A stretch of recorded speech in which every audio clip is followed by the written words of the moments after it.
యాదాద్రి భువనగిరి జిల్లా ఆలేరు కేంద్రంలో కాంగ్రెస్ నాయకులు బీఆర్ఎస్ పై తీవ్ర విమర్శలు గుప్పించారు. ఎమ్మెల్యే బీర్ల ఐలయ్య నిరంతరం ప్రజల్లో ఉండి అభివృద్ధి పనులు చేపడుతున్నప్పటికీ బీఆర్ఎస్ నేతలు అసత్య ఆరోపణలతో ధర్నాలు రాస్తారోకోలు చేస్తున్నారని ఆరోపించారు. ఆలేరు కాంగ్రెస్ కార్యాలయంలో నిర్వహించిన మీడియా సమావేశంలో మాట్లాడిన నేతలు నియోజకవర్గంలో బీఆర్ఎస్ ప్రభావం తగ్గిపోతుందని, అభివృద్ధి దిశగా ముందుకెళ్తున్న ఎమ్మెల్యేను విమర్శించడం సరికాదని పేర్కొన్నారు. వచ్చే ఎన్నికల్లో కూడా బీర్ల ఐలయ్య విజయం సాధిస్తారని వారు విశ్వాసం వ్యక్తం చేశారు. ముఖ్యంగా మీడియా మిత్రులకు నమస్కారాలు.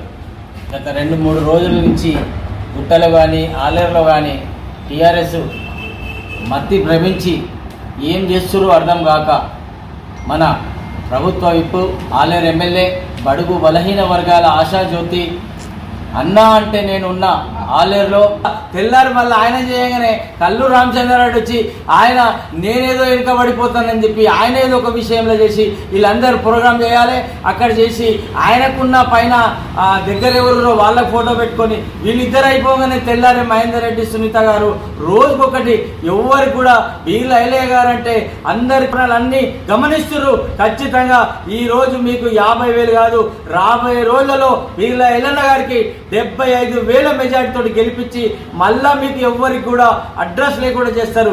ఎందుకంటే మా ప్రభుత్వ ఆలేరు ఎమ్మెల్యే బీర్ల ఐలయ్య గారి పైన బీఆర్ఎస్ కార్యకర్తలు మతి భ్రమించి వాళ్ళు ఏం చేస్తారో అర్థం కాకుండా ఉన్నది. ఈరోజు వాళ్ళ కాలంలో 10 ఏళ్ళ అధికారం ఇస్తే దాచుకొని దోచుకొని తిని పందికొక్కులక మేసి ఈరోజు కంటికి నిద్ర లేకుండా చేసుడు ఇది కరెక్ట్ కాదు. ముందు అది చేసే ముందు మా ప్రభుత్వ విప్ ఎమ్మెల్యే గారు ఏం చేస్తున్నారో మీరు తెలుసుకొని మాట్లాడాలి, తెలుసుకొని కార్యక్రమాలు చేయాలి. ఈరోజు తను అనునిత్యం ప్రజలలో వండుకుంటూ ప్రజలతో మమేకమై ప్రజల కష్టాలను తెలుసుకొని ప్రతి ఒక్కరి కష్టాలు నేను కష్టం వచ్చిందంటే నేనున్నా అంటూ ప్రతి వరి కొనుగోలు కేంద్రాలు ఖచ్చితంగా ఈ నెలలోనే ఎన్నో కేంద్రాలు ప్రారంభించడం జరిగింది. దానికి అనుగుణంగా మీరు వరి ఉండలేరు, ధాన్యం